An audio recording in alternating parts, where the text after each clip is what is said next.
Hey everybody, welcome to some episode of Dickish at Best. I don't know what number we're on. Oh man, I've stopped because this one's every 2 weeks. It's so hard. It's much different to track. Really hard to keep track of. But anyways, this is our off-topic podcast, an extension of our channel Nartech, where you can find me and Brett normally every Monday for Triangle Squared, a PlayStation podcast. That is family friendly, just to throw that it is out very there. family friendly, where this one is not family friendly at all. But yeah, this one you could say cunt if you really wanted to. You Now can throw the C word out there. You know? Right off the bat. I like it. Off the bat. But I am your host, Saul. And Got to set the tone early. to my left is going to be Casey, hey, how's it going? Our guest, Our Casey, guest. just to give you a little bit, you're bumped up.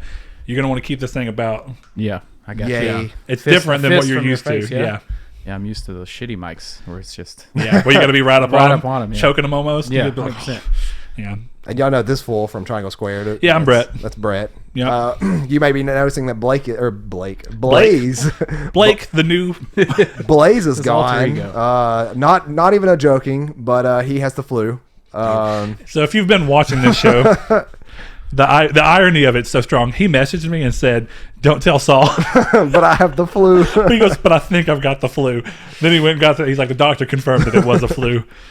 So people who've watched our past episodes know that I was telling them they need to get flu shots, and then Blaze was defending not getting one. Which, to be fair, I was this too, one, though. yeah. You don't have the flu, but to be fair, this is a new strain that he got, so a flu shot may not have done anything for him. dude, but I've still got it. hilarious. My thing until I get the flu, which may happen one of these days, but right now I was born in '93. I've never had the flu, so flu free since '93. I've got it, man. That's great. It's a shirt idea. Yeah. I like it. Yeah. Sell But it. then people are gonna think it's because I've been getting vaccines and be like, "No, bro, my blood is just superior." That's true. Now all Blaze has left to do to just really max out the irony of the podcast is to go to a bank and find out that he has too much true debt. You know. Yeah, no, That'll be when we're in the real state. The medical bills cost him true debt. Yeah, you just have to be here. There was an episode where we were talking about the way debt structure works, and he was like, "Well, the thing is, like, he was saying it like it was a real banking term, like, no, but that's not true debt." It's like, what the fuck is true debt? I was comparing like credit card debt that you can't pay versus a car payment. Credit card debt you can't pay would be true debt because like you're truly indebted to that and you can't do anything about it. Where a car payment you got yourself in on, you're making monthly payments with intentions of paying it off. But anyways, you guys can find us on all podcast services. There's no around collateral the globe. on one, is what it comes down to. Yes, you can find us on all podcast services around the globe and on YouTube in form of video, so you can see our faces. This is, of course, something you'll see every 2 weeks, every other Friday, I should say. And Unless you're a patron. Unless you're a patron, in which you get them Mondays, right? And you're Yep. the best kind of people. Yeah, they're great people. Patrons, just want to let you know these mic arms that we bought like 6 months ago are terrible. We were trying to be cheapos. And I we're had gonna get the- new ones. Thanks to you guys. You know what? Christmas presents from our patrons. Yes, we're gonna treat ourselves with what you've treated us with. So thank you. If I had the determination and dedication, I would go through and edit a montage of every time my mic has just fallen. It's only been about 6 times, but There's been a couple times where mid-sentence Saul's talking and the mic just drops completely out of range of his mouth. There's Yeah. nothing wrong with that. Thankfully, it never has just actually ruined the audio, but it would have been funny if you're just talking in the middle of a serious point and suddenly it drops and you just can't hear anything. But people who are watching the video can just see you moving your lips, doing a bunch of nothing. not many people watch our videos though. We only get like maybe 30 on average. Yeah, on this, I mean, really No, I'm across the squared. board. Yeah, you're right. I was looking at that the other day. I was like, how long was it since we had like a episode with like 60 views? And I went back to like episode. It was the Insomniac episode, and then before that it was a PS5 thing. We were doing. Everybody just wants to listen, which I honestly I get. Yeah, I mean, Even I'm not complaining. If I'm not in the car, if I'm in my office and I'm watching and I'm doing a podcast, I'm watching it. It's on YouTube, and I glance at it, and if I do need to, I'll go over. But if I'm driving, it's kind of what's the irony is that I still listen to it on YouTube. I just play it on YouTube and go about my business because I got YouTube Red, and that means no ads. If you listen to a lot of podcasts, when you go to the podcast service version, they have played in ads. So I mean, I kind of get it, but it's just I guess it's the place I'm most used to it. Yeah, and I was actually trying to find our last video. We had one of our good buddies that found us thanks to Funk Turkey. He actually commented saying, "I'm curious as to where the show's going to go because nobody watches it," or something like that. Yeah, I meant to respond to that because He said, "I'm very curious what will happen with this show. Why just a small number of views?" yeah. I don't know. The episode that we had with our buddy Funk Turkey Kurt that I was telling you about that had the 2.1 million views overnight. Not quite overnight, but I mean, very like a week. And it was almost it was 1 million in one day almost. So still very, very good times. But yeah, that episode did great. Which I mean, but that's one of those things of And our the algorithms are a bitch. Our E3 episodes always do great too. Like one of our E3 episodes has 10,000 views on it. Where what was it? I don't even know. I don't understand it. I'm telling you, the algorithm is the hardest thing to figure out. If we were ever going to do anything with the patrons that we get, if we ever get to enough money per month that we could afford to hire somebody who understands how the fuck SOE works. Start buying subscribers. No, not that. Just enough money to pay somebody who understands how to do the search engine optimization, because it's a bitch. I mean, really, it's like you think you'll figure something out and you get an episode that'll do way better than usual, and you'll be like, okay, I figured it out. You do the same basic idea the next time, nothing. You'll be like... And I don't know, is it the algorithm constantly changing, or was it only that topic that I happened to catch the algorithm the right way? I don't know. Also, people are lazy. Like, imagine how many times have you watched a YouTube video, I'm like, oh, that's a cool video, and then just clicked off, never to liking the video or subscribing to that channel. Oh, and I do it all the time. Yeah. Because of that, and I've been trying to do that like across the whole thing with myself on anything I do. If I notice that if I would do it, that I'd want a certain reaction, I just start doing it. So if I go somewhere and I enjoy it, that's like I was trying to tell Hannah. I think I'm actually going to join the nightmare that is Texarkana Cheers and Jeers. I don't know if other cities have these, but Cheers and Jeers, the idea behind it is obvious: is that if you go somewhere and you have a good experience, you cheer them. If you have a bad experience, you jeer them. Well, the problem is that page is almost nothing but jeers that make no sense. Yeah, they're like. Dude, just for example, and I don't know if you've heard this one because I know you're not really on. You don't have a Facebook. I don't have a Facebook, but I heard one that pissed me off. Me neither, man. Yeah, I hate How do you Facebook. like it? I love it. I haven't had a Facebook in like 8 years, 9 years. Mine has been that long, but I really enjoy not having a Facebook. Yeah. I just don't use mine much. People get mad at me for not having an Instagram.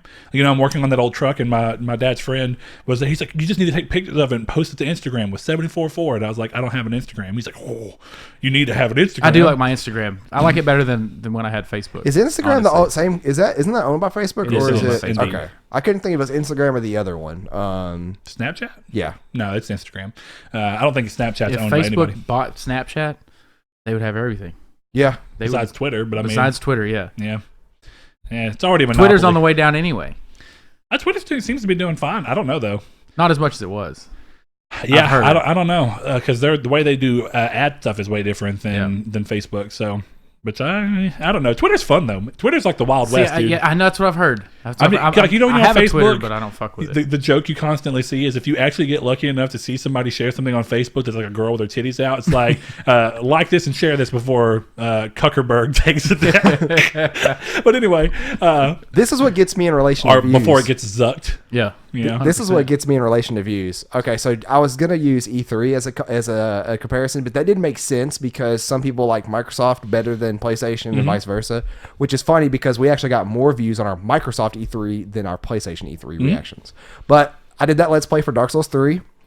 My first episode got 53 views. My second episode got 30. So I'm like, okay, a little bit decline there. It's not for everybody, but we saw some people. My third episode has 15 views. I'm like, okay, about half the people are still watching, but they're still hanging around. My fourth episode has 37. Who are all these people that skipped episode 2, 3 to go to 4? I'm telling you right now, if you want to try and make sense of YouTube's algorithm for us, I don't think we have the time to understand it and do it. It literally did it too. Like 34 people watched episode 6, but only 27 watched episode 7. Why are you not finishing Let's Plays? Like, I mean, I get not finishing it, but why does it seem like you're skipping around? But honestly, what it is probably, and this is how dumb the algorithm is, somebody knew probably half of those views are probably not even people who are consecutive watchers. They just watched one episode. That's 100%. And never watched anything else. And I did put game descriptions in my title. So like episode 6 is Lords of Cinder and Dancer, and some people might be looking at how to beat something or click on it because of the names. Maybe they're doing that thing where they're like, "Oh, Dancer of the Boreal Valley." That was a hard one. No, that's not in any of my videos. That is a thing. I know you don't play Dark Souls, so you wouldn't know, but there's this really crazy looking, like tall, freakish lady who's like a belly dancer dressing, and no, I got one. Better of course, for people you. make porn of everything. You know, what was it? Rule 34. 34, yeah. I got something better for you. You like how it just came off of his head? I did. Yeah, you know? Look, okay, so this is the bad guy in the very first year of Destiny 1. I know Brett knows what he looks like. That's Callus. Okay. Let me show you Rule 34 Callus. Oh, God. I just recently learned that there's Rule 34 Pokemon, and I should have already known that. There's Rule 30. I think like Rule 34 or 3 is like there's a Rule 34 for everything. Well, rule 34 is supposed to be that if it exists, a porn version exists. It has to be. Have you seen? And I mean this always to see. There's porn VeggieTales that I stumbled across. No way. Yo, what's up? Why's Callus Rule 34 looking thick? Yeah. So like literally everything. There's an Instagram page that I came across not too long ago. It showed up on my feed somehow, and it was like literally cartoon drawings of like thick chicks. Oh yeah, and I was like, what the fuck is this? The lovely thing about the internet is that there's a market for everything out there, and if you can just figure out what you need to do to tap into it, then you can get it. The thing is like, a lot of people, Joe Rogan we were talking about earlier, he tells a lot of people, and when we went to go see him, he was even saying, he's like, everybody asks like, why do I tell everybody to do a podcast? It's like it's just fun, and a lot of people have the opportunity to do it. But the thing is that he talks about all the time, he got lucky and just stumbled into it, on top of the fact that people already knew who Joe Rogan was. But half of getting somewhere on the internet with these things, because we get a lot of listens. YouTube is where we don't make any. Like we don't know how to make sense of YouTube. Yeah, and we've had, like he said, we have episodes or different things that have like thousands of views. Then we have ones that have like 12 views, and it goes wildly different. But our listens are consecutive, and they make sense, and you can understand the gains and the minuses here and there, and you can kind of see why they drop off. YouTube constantly, when we're uploading stuff, would be like, do you understand why your channel is performing the way it is? And every time, it's got like 6 things you do, like a little bit, kind of, not at all, very well, and I'm always like, not at all. You have not done one thing to describe to me. This. Even Kurt, Kurt doing that stuff, he's been doing a lot of other parodies, and some of them are doing all right because he built up a good subscriber base off of the first one. But it's like, that one hit 2.1 million in like a week and a half. That's pretty crazy. Everything else that he's done is like having problems getting to the 10,000s. And it all comes down to what does the algorithm favor? And that one, it got to be, for some reason, a lot of people were watching it consecutively, liking it and sharing it for whatever reason. And those are the biggest things. It's hard to get people to like and share stuff. But even past that, it's just, are you typing in are you setting the right keywords for people to type in and find so that it will then pick up steam naturally? And then once it picks up steam naturally, YouTube will notice that, and then it'll put it in recommended for somebody else. None of it makes damn sense. I don't know, man. I find myself, when I'm searching for YouTube videos, if it starts out with like a minute to minute and a half, maybe 2 minute long beginning that's telling me to click and link and subscribe and all that, I just exit off. I told you that. Like I know. Trust me, I get it. There's a real statistic that says that if you but if you do it at the end of the video, apparently it goes over better. In the first in the first third of your video, if you say anything about your subscribers liking or following, it's just going to drive people away instead of it's going to do the exact opposite of what you want. It's going to drive people away and not have them subscribe. If I could get together enough, because on Triangle Squared, we've got moderately lucky. Again, on listens, I wonder if I move that around to the end. It's just something that you forget. Like, it's easier to do at the beginning, because once you get into a conversation, you get to this point where you're like, well, I'm in the middle of a conversation. It's hard to want to think like, oh, that's what I'm supposed to end on. But really, it'd be a simple thing to try. We should at least try it. But it's like Joe Rogan on his podcast. Do you ever listen to podcasts and in the middle of the podcast they go into like all these ad breaks and stuff all the time? Yeah, I hate that. See, that's why I watch it on YouTube, because I don't get the ads, because I pay for YouTube Red. Yeah, because exactly there's something about, and it's the same thing with commercials on things that are obviously not made for TV, but then are put to TV. Mm-hmm. Like movies are not made to be put on TV, but then they get put on TV, and they'll be in the middle of like a really big intense scene, but it's like, well, this is time for commercial break, and the way TV works, it's like, okay, I guess. I hate it. And it ruins, like, if you go, because I've listened one time on Google Play Music because out of curiosity, I was like, well, maybe it'd be easier. And as soon as I started, there's like 3 minutes of pre-roll ad. Yeah. Then there's ad in the middle. And I'm like, oh God. Okay. Yeah. I'm just like, back to YouTube I go. That's why I like Rogan's, because he does it all at the beginning and then he hits some at the end. Nothing in between. Yeah, it's just smart. It's very smart. Yeah, and I see that the upside to YouTube Red is like you write that thing in the in between of some people just use YouTube and then use ad block. I don't want to do that because I like what he does, and I would like for what I'm doing to go towards him. But since I pay for YouTube Red, he does get money for me watching it, and I still don't have to deal with ads. So it's kind of like that sweet in between spot. Yeah. I guess, the big thing that I had before even doing into this podcast is I supported people on Patreon, and I still do. I support people that I don't even have time to watch anymore just because I like them. And I'm like, I enjoyed their content. They gave me more than, if I give them $2 a month for the year, is $24 really going to kill me? No, but it means a lot to them. Yeah. And, not everybody's in that position. I'm not trying to say that should be a thing. $2 is a lot of money to some people. To every Patreon ever. Yeah, but it is one of those things where I think that the internet and the fact that you can get things so freely and cheaply, and a lot of people just don't even think about it to the point where they don't want there to be ads, but if they don't want there to be ads, then you roll between this thing of like, well, then how am I going to get money to keep doing this if you want me to do this as often as you want me to do it? Yeah. And it's kind of like the fish and the egg thing. It's like, or the chicken and the egg, not the fish and the egg. But the chicken and the egg thing of like, something has to hit first. Which one's it going to be? Is it going to be that people are going to be okay with me doing ads so that I can get enough money to maybe get to a point where I can afford to bring in people and do this without ads or with less ads? Or it's a lot of stuff, When we were setting out to do this, because y'all did Talking Shed for a long time, and y'all never did any kind of ad reads or anything like that. Did you even reach out? We tried. I think one of them was something about a potato, something. I can't remember. That was a long time ago. It was just kind of messages on a potato that you could send to people. Oh, the ones that you can mail. Yes. Yeah. What? It was just something like that. Have you not seen those? No. It's a potato that's got like that you write on, and then you mail it to somebody. Yeah. And essentially, but there's a company that does it for you instead of you just doing it yourself. And it was just kind of fun. We never got Yeah. searching for money or anything. Yeah, it'd be funny though, like if you were just a millionaire. I think about all the weird things I'd do if I ever won the lottery and had money to just be to be weird, not even jackass, just to be weird. Like one of the things I think about all the time is here in town, you ever just be driving and you see the little pockets of areas that cops always sit in trying to wait for people. I was like, I would buy all that land and put up a fence, right to the sidewalk. And say that way, and then put a thing on and have it be where it's like, oh, cops can't get there. Take away all their hiding spots. They'll just find new hiding spots. I saw the best hiding spot for a cop ever in this town. If you're heading down 7th, technically east, and you're going towards like state line, think so that you guys know where that everything or almost everything car shop is? But it's something new now. So down the road on the other side, there's car toys. And then right before that is a car lot. Well, right there at the edge of the car lot at the corner, there's always been this car in the middle there parked under like this little cabana style thing that they just display a car at. There's a cop car backed into that the other day. I'm just like in a car lot. Like I was not paying attention, and it was one of those white Chargers that have the holographic lettering, so you wouldn't even have noticed that's a cop. Yeah, sitting in, and it was raining. It was like that dude is smart. And if I owned that car lot, I'd be the guy going, "Why are you on my property? Get off my property! I didn't tell you could be here." I would assume if a cop was that bold, he probably had permission. Yeah, I would assume. Yeah. Well, I don't know, man. That's the thing about cops is that there's some cops that are like, "No, I'm a cop. I can just do what I want. Yeah, I am the law." You get in that weird thing, but that's what I do. And I would strategically buy out. So if I bought all the ones that I was aware of, and then I'd start driving around and looking if I found a new one, buy that property, put a fence up, and just do it until they're like, all right, what the fuck? You're talking about that stupid rich money. Oh, yeah. No, like to the point where you're just like, I can do anything I want. Now, this is obviously a way out there 100%. fantasy. Very unlikely to ever happen. That's your whole entire fantasy is buying land so cops. But isn't that a weird thing? Like, what would you do if you had billions of dollars? I would buy out land.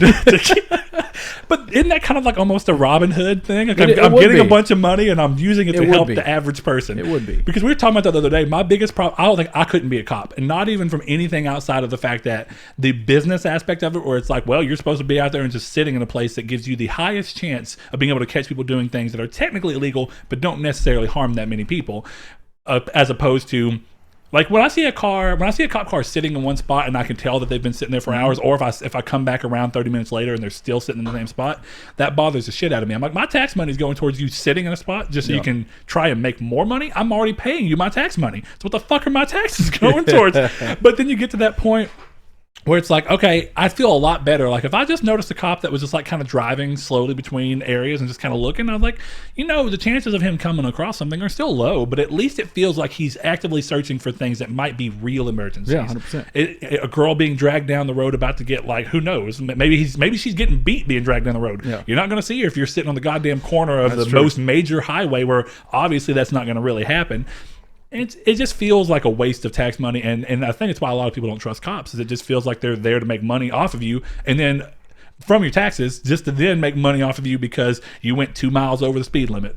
You know how like your brain tries to autocomplete sometimes when somebody's talking? Yes. He was saying the cop may be driving down and he may see a girl getting dragged off to who knows. I really thought you were going to say a girl getting dragged off to Hooters for some reason. And I was just sitting there like, why would she be getting dragged off to Hooters? This guy's like, fuck you. You're gonna work. You're gonna force me to get a job at the Hooters. God. This is the worst. That would be an interesting. Would the cops need to stop that? Going. A dad dragging his daughter. Like, I don't even care where it's at. You're gonna work somewhere. Going back to reviews and stuff of things.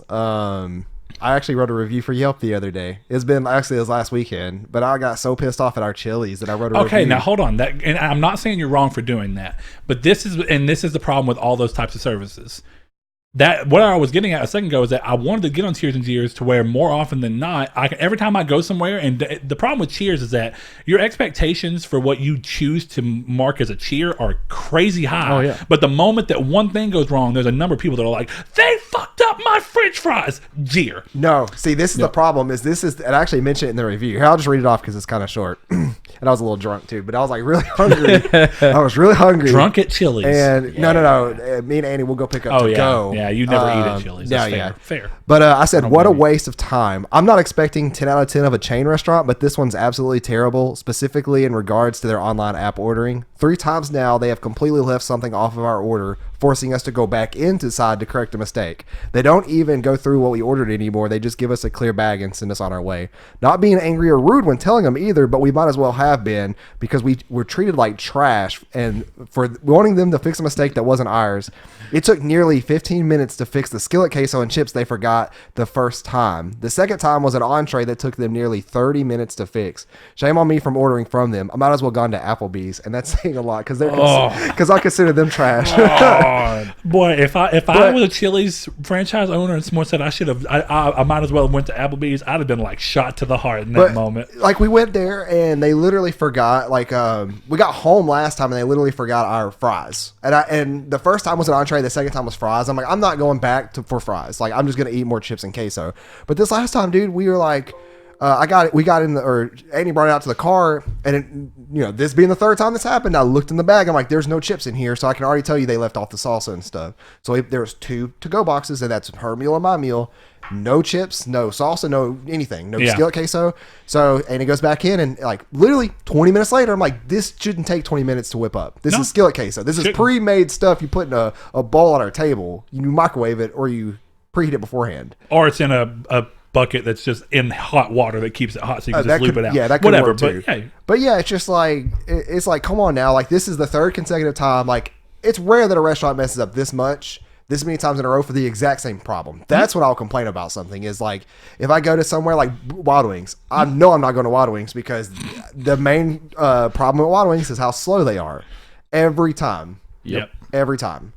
And it's not something else every time. It's like it didn't take my food that long to get out, or they left off something on my order, or the place wasn't clean. It wasn't multiple mistakes. It was that one single like problem. But over and over never again. Fixed. Yeah. Yeah, but that still comes down to the thing of, I think part of the reason that Texarkana Cheers and Jeers, and probably any other cheer and jeer that exists, is so negative is that people immediately want to complain about something, but they seldom want to go somewhere and have a perfectly fine experience and then go, you know what? I ate at Chili's tonight, and everything was right. Like, it wasn't just above and beyond, but it was like everything was perfect. I got out in 20 minutes. All my food was correct. It tasted good. Normal temperature. Drinks were refilled on average.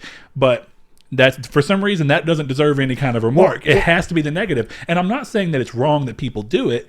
It's just, it's clear why these places end up getting flooded in the aspect of negative. And that goes back to what we were just talking about on Triangle Squared of Death Stranding and Pokemon, is that the people who are having good experiences with them are more often than not really not going online because they're playing the game. They're not worried about, they're not trying to go play the game and be like, this is amazing, I'm having a great time, let me go type up this long review. No, it takes the ire of just being pissed about something menial. And I don't mean yours, because that's actually, and it took you multiple times to get to the point of, I'm at the point where I just need to say something. Yeah. But for the people who go somewhere and the first time they fuck up, it's immediately no. That's different. And also, at least in our friend circle, like when we typically go out and service is good, we typically tip pretty good. Yeah. For what, like versus like what our bill was. So like at least that regards, it's not that kind of defensive purpose of not going and giving a good review. I gave my waiter a good review technically in the form of a and that's the other thing is you've already, as far as you're concerned, you've already given your my your review. cheer. Yeah. But you didn't give it to a large audience. You just gave it to the person that it mattered the most to at that moment, which is the person who served you. Well, that's the thing too, right? It's like I would feel much better giving like $10 over to my waiter or waitress for a good service experience than to like call. Like if I call and talk to a manager at a restaurant, they're gonna go and tell the waiter or waitress like, "Hey, good job." But if I go and call a complaint at a restaurant, being a manager 7 years, I'm not going to give a single fuck about what you're telling me. Like, yeah, I'll address the problem.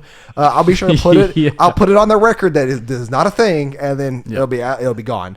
But yeah, like that right there is just to show people who like want to go to Chili's, like I might want to avoid online ordering because like if I call and complain to them, they're just going to give me a gift card and tell me I'm sorry. I don't want that. Fuck that. Like you messed up now 3 times in somewhat big fashions, at least on the second and third orders. It's a mixed bag, right? An example I had recently of where, and Hannah gets really mad. It's been probably like, dude, I'm scared to it's go. probably been like 8 months ago, maybe even a year ago. When we're in a restaurant and somebody fucks up some of the Hannah's, I get scared. I'm just like, oh, don't be mean. I just tell them, like, calm them. down. And it's not my mom. It's not that level. Hannah's still pretty calm, but she gets mad before the person comes. So you think she's going to blow up on the person, but really she kind of gets it all out on the people that are immediately around her. And then when the person comes, it's kind of like a mild version of like, I really wish you wouldn't have messed this up. Can you please fix it? But, we went and got milkshakes from Sonic right down the road. Got back home and it was, I was like, I don't really feel like going back. It's whatever. They gave us, it wasn't milkshake, it was Sonic Blast, and it had the toppings on the top. So like I had a cookies and cream one, Oreo one, and it was just Oreos and the whipped cream, and the ice cream was just vanilla all the way down, had nothing in it. And Hannah's was the same way. So I just called up there, I was like, hey man, I just recently came up there, and I didn't know who answered. It ended up being the manager, and he goes, and he actually stopped me from finishing the sentence. He goes, and I can't remember what Hannah got, but he's like, and this was the other one, right? And I go, yeah. He goes, actually, man, he's like, I made those. We're really shorthanded tonight, and they got pulled off and moved before I could finish them. And somebody else took them and put the stuff on. He's like, I'm real sorry, but he goes, if you come up here, we have your name on a list, and we'll just make you new ones. And it was a perfectly fine experience. I was like, hey, thanks, man. I was like, it's not a big deal. It's just, if I go to Sonic to get ice cream for the convenience and of getting, I was like, if I wanted to just go get ice cream that was vanilla, I could just go to a store and get 3 times as much ice cream. Vanilla bluebell. Oh, man, the you can't same beat cream. it. The best ice cream in the world. See, I have an apple pie in the fridge right now, and I went and bought some of that yesterday so I could put it on the apple pie. You don't even have to add chocolate syrup to it, but if you do, it just makes it that much better. See, look, I feel bad over here though because Casey's trying to eat healthy, and I'm just over here.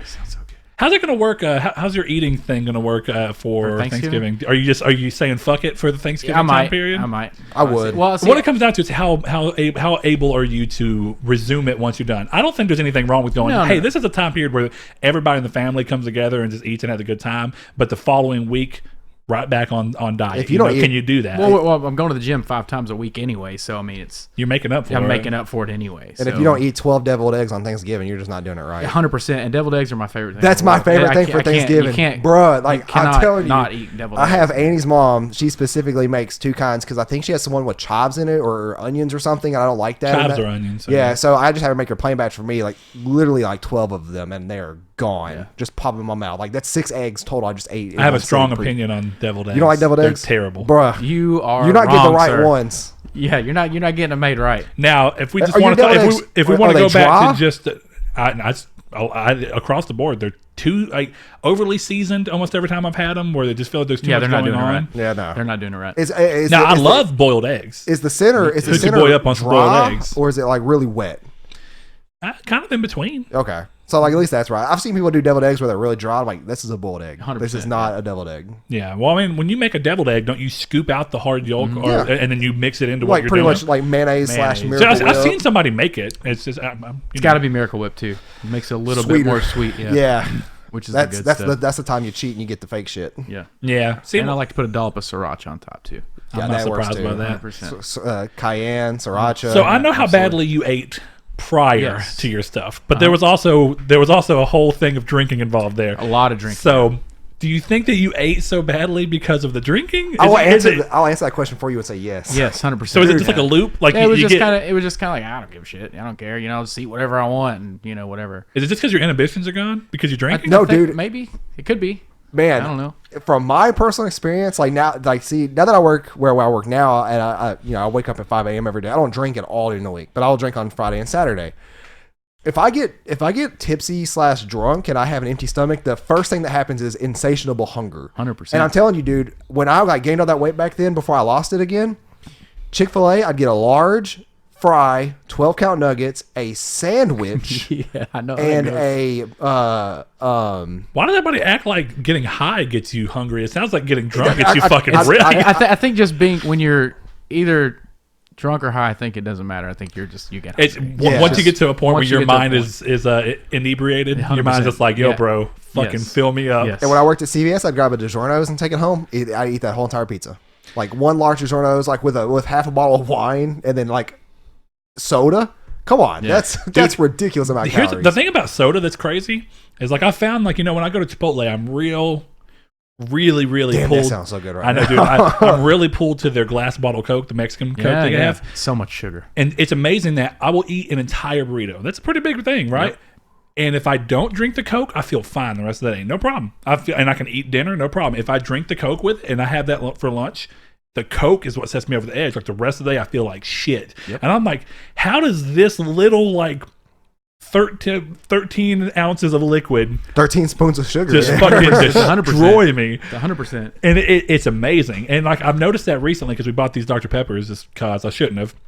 I've been drinking so much just tea and water for a long time. Dr. So when I start going back to drinking anything like that, I'm like, dude, this fills me up so much. How did it, at one point in my life, how did I drink 5 of these while waiting for my food and then Yeah. eat all of my food? Yep. And it's amazing. Yeah. It's like, when I get, even now that I've stopped doing that, when I used to get sweet tea, I would drink multiple sweet teas at McAllister's while waiting. And then I'd drink normally at least 2, sometimes 3 with a refill before I left, being the third one. And now when I go there and I drink unsweet tea, I eat my entire meal and I still have 3/4 of my tea left, and that sugar, lasts man. me the rest of the day. It's the sugar. Yeah, and like It's amazing. 100%. It's genuinely I cut out a amazing. lot of sugars. I drink Diet Dr. Pepper and water. That's it. Does a Diet Dr. Pepper not do the same thing?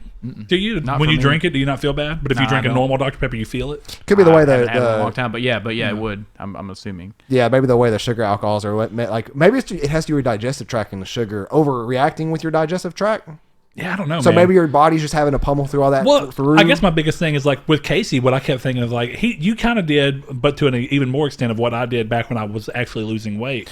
Andrew still thought you were doing keto, by the way. No, I haven't been doing that. I I know. tried keto for a while, and I never did keto because I can't go that low in carbs. It's hard for me Well- to do it without feeling like I'm actually depriving myself. I was always tired, like at work at like 3:00, man. I would just be like, I'm miserable now. I'm now so tired. when I was doing essentially low carb and I was eating like for me keto would be below 20 carbs a day or something like that. I was eating somewhere in the vicinity of 40 carbs a day whenever I was losing a lot of weight, and I felt fine. Yeah. And I actually felt I would wake up and I would eat a breakfast of, and it's amazing how much food I could eat and then I'd lose weight. I would eat 2 pieces of sausage, like 2 sausage patties, 2 pieces of bacon, and 2 eggs.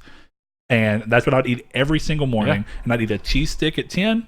I'd eat a bowl of chili for lunch every day without fail from McAllister's, and an unsweet tea, a cheese stick at 3, and then I'd eat some kind of chicken or something at home. Yeah. And I lost 30 something pounds and never felt tired, never had a problem. I actually had more energy.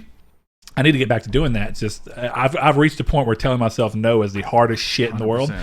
But what you did is very similar to that. It's like you very vastly changed. And now what I would do though is that because I don't feel like you need to do it too. I for the first 2 months or so, maybe even a month, I didn't eat anything outside of that diet. Yeah. And then after that, when I lost like the first 10 or 15 pounds, I started introducing a Saturday cheat day. Yeah. And it wouldn't even be a full cheat day. It'd almost be like a cheat meal. Yeah. And, Just one meal for sure. Shocked at. And then I would do something else. On Fridays, I would go out to eat somewhere, but still eat something that was on my diet just because you tricks your mind into thinking like I'm getting more than I really am. But I just go and eat like tilapia or something. Tilapia's fine. I mean, hate tilapia. salmon's better. I'm having salmon tonight. Yeah, salmon's better, but That's the way to go. but tilapia is cheap, Medium and it's still rare pretty salmon. good. You know what I mean? But either Medium way, rare salmon? Absolutely. What? you didn't know you could do Yeah, that? No. I mean, if It's you like can, sushi, you know? if you can eat Yeah. fish raw, then you Yeah. can eat it cooked medium Well, no, anywhere. I've just between. I've never been somewhere where somebody asked you if you wanted it cooked that way. Like, You have to tell them. Yeah. Oh, okay. Yeah, you got to tell them. They'll cook it Yes. all the way through. But medium rare salmon is It's good. so good. It's very good. I love it when you put like a little cheese sauce on it or Oh, stuff like yeah. that. Boy, like the little Parmesan cheese Oh, sauce. yeah. We gotta stop talking about this. I'm already hungry. I know. I'm not gonna be able to eat till like 4:30. But what you did even further than that, that was my little thing too, is on Friday nights we'd start going to Ruby Tuesdays and I just get fish there. Yeah. And then they'll cook it medium rare for you. Yeah. And then Saturday we would eat something like I'd eat like Iron wouldn't eat a burger or something like that for just one of the meals. And that was working well, but you went the extra mile of, you were already drinking sodas and everything at the time, but you were drinking just copious amounts of booze across the board. 100%. So was all your weight loss, like, was it even quicker? Because there was months I didn't see you. Yeah, which is weird, but the last. So it's been 210 or 211 days. You don't know how many days you've been sober? I can tell you. I'm kidding. It's like 211, I think, something like that. I've got an app on my phone. Look, man, you're past your 180 day shit. 2 months and 211 days. But when I cut all that out, and then I started eating right. I mean, cutting out the booze and everything got me being more productive. Got me like, man, I don't eat like this anymore. Got me, made your poops more solid too. Yeah, dude, that's something. Sure. That's something you don't ever realize. This is something. So, Casey, I don't know if I told you. I finally got somewhere in the scale of drunk. I drank once, and it's not for me, so I didn't do it again. We have video proof. Yeah. We do have video proof. Yes, we did a live stream on Twitch with this show of it. That's pretty awesome. But I'm not gonna say it's not that it was bad. I mean, it was mildly fun, but I feel like I had just as much fun without it. Yeah, 100%. So anyway, I didn't know if I told you that. That was the hardest part for me, was disassociating. Fun with the booze. Yeah, exactly. Like, the game's on this weekend. Gotta crack a beer open. Oh man, it's Friday night. Gotta crack a beer open. Or hey, we're going to hang out with friends. Gotta crack a beer open. And that was the biggest thing for me, was just disassociating it with everything in my life. How does that affect friendships? Like, because it's kind of like a relationship. You have whoever you're with. Like, it's more personal on a relationship level. But whoever you're with, if you have a girlfriend or a wife or whatever, they got to be on the same level as you, because otherwise it's really hard to backslide. But friends is a thing too, man. It's kind of like friendship will either stay and they'll respect it and try and not do that around you, or even if they keep doing it, it's just kind of like when we're hanging out with you, it's like you get that point where you don't want your friends to not be wanting to hang out with you, but you're also like, but they still need to be able to do the things they want to do. Yeah, for sure. But that seems like something that could very easily affect. I mean, I'm sure it probably did affect a number of your friendships, but that's on a lot of things. I mean, I had the reversed impact of, when I was younger, when everybody in my friends group was trying to do drugs and get high and drink and all that stuff. I was like, And it ended up being those things where I hung out with them less and less, and it got easier and easier to just not even talk to them. Yeah. And it kind of got to the point where I was like, all right, now Seth's my best friend, out of just nature of how you hang out with people. That's kind of how it was. I just kind of cut all that out for a short time, and then just kind of stayed that way, I guess. Did you do any kind of Alcoholics Anonymous or anything like that to help you? I didn't think so. Nothing at all. Yeah, that's good. I woke up one day and I was like, got to stop. No, I'm good. Yeah, that's awesome, dude. I'm good. I mean, that's the thing, is I feel like so many people, and I'm no belittling to them at all. I think so many people think they need a support system. Yeah. Because a lot of people do not believe in themselves as a support system. Yeah. And it's hard. I mean, I have that drinking. I have that with just food. I can't even trust myself to be like, you shouldn't do that right now. For a while, I was solid for a year doing it. Bro, if I was a millionaire, I'd be 300 pounds, guaranteed. Now, I think if you're a millionaire, you would actually be the opposite. You'd probably be in super shape because you could pay someone to cook you delicious, great food. And I would cook them or pay them to cook me triple cheeseburgers and shit while I play video games. Well, look, man, think about it this way. You love sushi, right? Oh, yeah. So good. Think about being able to have sushi of various types. And even then, so one day you're eating sushi, next day you're eating medium rare, salmon. It's the frequency. It's not the meals. It'd be like, oh yeah, I'm a little hungry. Go ahead and give me some sushi now that I can just snap a finger to be here. Yeah, but here's the thing: when people talk about this, if I was a millionaire, I'd be one thing or the other. I actually know I'd be more in shape if I was a millionaire, because instead of like Friday, me and Casey gets together and do music stuff, right? That ends up being from the moment he gets here to like 11 on average. We're doing that. So it's like 4 or 5 hours of just writing crap, right? Then you get to this point where it's like, if I was able to do that without having to work, I'm doing all of that at the time where, it's like right now, if I go to work, get off a Friday, right, 4:30, bam, he gets off 4:30 as well. Then we have to go handle some stuff just enough to get ready to where he can come over, and then we do that. If we were able to do that during the day, I'd normally go to the gym on Fridays, but I stopped going because we were doing music, and I'm glad I did. I don't even care, because I'm like, you know what? Honestly, the music stuff's a little bit more fulfilling, but if I was able to do all that and this, not on weekends or after work, I'd have all this extra time to still play music, play games, go to the gym daily without any problem. I have a hard time doing that now. I have to Bring go me some 3 times a week. Swiss cake roll ice cream or something. Like, Hey, I'll tell you what's really good. You can still eat that though. Those chocolate Christmas trees, man. chocolate Christmas tree. Dude, the little Debbie chocolate Christmas trees. Oh man, I think I've seen them around there, like in a red and green white box. I think I've seen them around, but I've never had them. I smashed the whole box yesterday. I'm not even gonna lie. I smashed the whole box. And the thing is, they make vanilla ones too, but they just taste like they taste like air, like zebra cakes. They do where they're way too sweet. I hate zebra cakes. No. Oh, dude, no. I don't hate them, but they're way too sweet. I'm a Swiss cake roll. It feels like eating diabetes in a cake. That's all little Debbie. But for some reason, the chocolate doesn't taste that sweet. It just tastes like rich and good. If they had there are these chocolate chip cakes that are like those little squares of white chocolate cakes with like chocolate chips on them.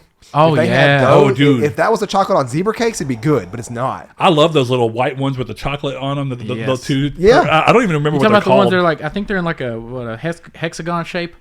Well, not those. These are the ones that are just. Talking about those. These Yeah. are squares that come 2 in a package, and they have that like I think- white oh, I know stuff. what you're talking about. They're Yeah, delicious. yeah. I don't remember good. what they're called because thankfully I don't eat Little Debbie near as much as I used to. I don't buy it really at all. They have. Oh, I do. They have those Nutty Buddy things in the vending machine at work, and I just can't. I can't not get one.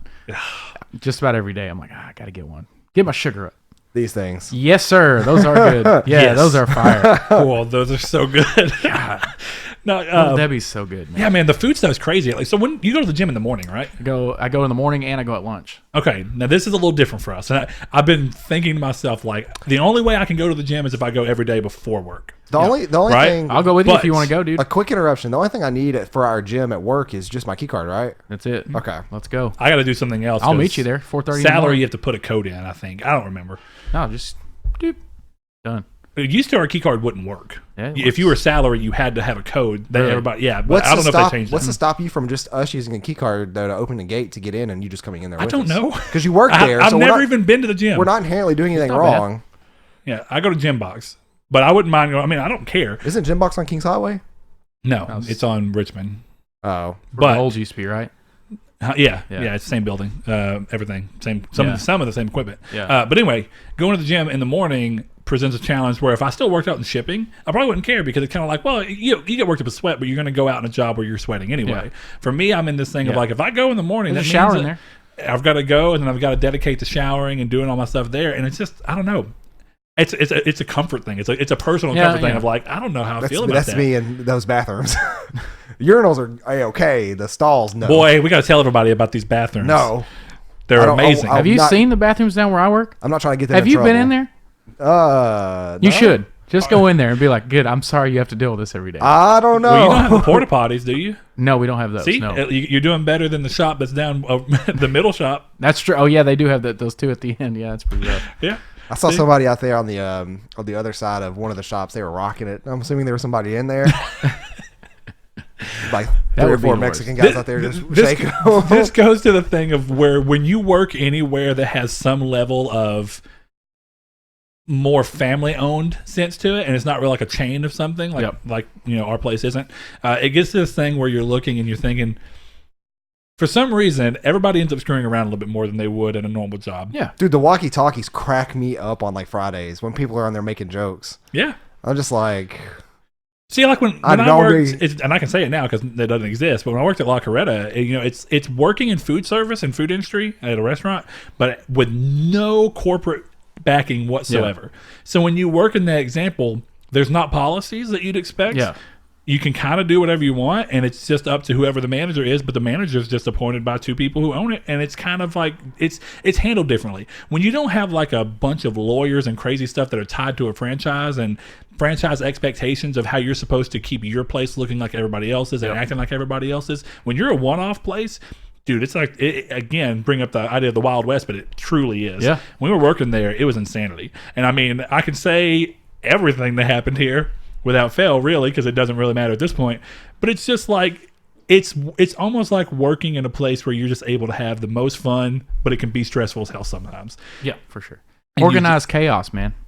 Yeah, like organized chaos. 'cause I think he works down in your area, but you may not know him. Scott Earhart. Yeah. Okay, he used to work with me at La Coretta. Yeah. Oh, yeah, Yeah. yeah. Him and John. Yes, and John's down there Yeah, too. Yes, that's right. Okay, They work with me. They're like, Yes. well, they're the night guys now. Yeah. but- Oh, okay. Yeah. I didn't know they Yeah. switched. Yeah, But they're night yeah. guys. So again, that gets to the point. They were there with us, and it was the wildest place I've ever worked. That's what they tell me. Yeah. It will never ever. I can't imagine a job that would ever meet the potential for something to go so bad or be so funny in one day. So what y'all do? Like leave tamales in the oven for too long? Like, I don't understand. Like what kind of wild stuff y'all could be doing? Oh boy. Okay, have you ever seen the movie Waiting? Yeah, there it is. Unfortunately. Okay, Great movie. It's a fantastic movie. I know, but the way you're going with this is I'm already scared to eat there. Okay, so perfect example. Scared that I haven't eaten Trey, one day, yelling, cussing, and the way that these buildings are made, right? So the building for this is like you come in the front, it kind of shotguns around the side with the middle section, and then the kitchen is through a big opening that if you yell in it, it's very easy for any kind of sound to reverb, and it just goes out and shotguns into the side parts. So you can hear any kind of drama that's happening there. That's the first thing. Trey would often get mad and start punching the bathroom door and go in there, and he'd be in there for like not even 2 minutes, and suddenly he'd come out and be like, whoa! Clearly just did line of coke, fat line of coke, no problems whatsoever, and then would go out there and like run outside and like get some quick energy out and then come back in and be like, I'm ready to go. That's one thing. That's not even on the crazy spectrum, right? Then we have just constant stories of things where, okay, the manager, Dan, I love Dan. He was like a second. That's such a manager name, too. Isn't it? Dan. But he's also old. He's like an old white dude. He's bald. He's just. That's 100%. Yeah, he looked like if Mr. Clean had just stopped working out for 2 decades. That's kind you know what I mean? No, but I love Dan. It was just, he didn't give a shit. It was so funny. So we would do. So I don't know if you've ever worked in a Mexican restaurant or seen a Mexican restaurant happening with or I should say a Tex-Mex restaurant. When you're doing it, whenever they go to make your sopapillas, there is a thing where most of the time what people do is there's sopapilla dough that you make, and then you cut it into the traditional square shape that most people use, throw it in there. The way the dough is designed, the top and the bottom separate from each other as it fills with air. Bam, you got a sopapilla. Yeah. Here's the great thing about working at a place that doesn't care how you do things. And it's on 2 ends of the spectrum, right? One end of the spectrum is we'd have a table with like little girls that were being cute and cool, or even just little kids in general. But there was one with a little girl, and like we'd go and cut out a heart-shaped sopapilla because you control the shape. Throw it in there, it expands a heart. They love it. Yeah. Right? There was a bartender there, Clay, our buddy. Where this is going, and I'm already excited. Yes, Clay was a gay bartender, and we'd always mess with each other. And we'd get to the point where if I'd start messing with him too much, he'd be like, "You just watch out, I'll make you gay." And it was like our way of like, all right, we're gonna back down. But one day, of course, he's over there busy working, and Blaze is keeping watch out. I go and cut out a dick-shaped sopapilla with balls, right? Goes up, it expands. I poke a small hole in the end of the sopapilla dick towards the head, and I spray it full of whipped cream. Then I make it the rest of it. I do honey on it and powder it with the cinnamon. I take it to him. In his quickness to not really look at what I'd done and just thought he was like, ha ha, joke's on you. I like sopapillas. He takes the dick-shaped sopapilla, shoves it in his mouth, bites down, and because he had no care, the white whipped cream just busted all over his face. So good. All right? And this was all with customers around. That's one thing. Clearly no fucks given. Right? Then we have the old classic, more of the waiting style things where, okay, again. Did you ever mess with somebody's food? Yes. Oh. Not me, actually, but I've seen someone do it, and I just kind of witnessed it, and like, I'm not going to say anything. So Trey, coming back to him. Oh, no. We had a table come in, and I don't know how you, again, did you ever work at like a restaurant establishment at all, either of you? The where? What? Oh, no, you. What kind of question is that? My bad. Sorry. I'm dumb. We're in the same genre at this point. But listen, I say for him, but you know how closing section goes down. So we had one section that was completely closed down. We were really close to closing, probably about 30 minutes that we were going to still let people come in. We closed down one part of it. Table comes in. Hostess is sitting another group. They come in and immediately go to the closed section, pull down tables. Nobody's even paying attention to this side. It's on the complete opposite side of the building. They set down tables and they wait. And then they go up there and complain that they've been sitting there for 15 minutes and no one's come to do anything to them. They set themselves. They were like, we don't even have silverware or menus. Yeah, you sat yourselves. Yep. So we had that happen.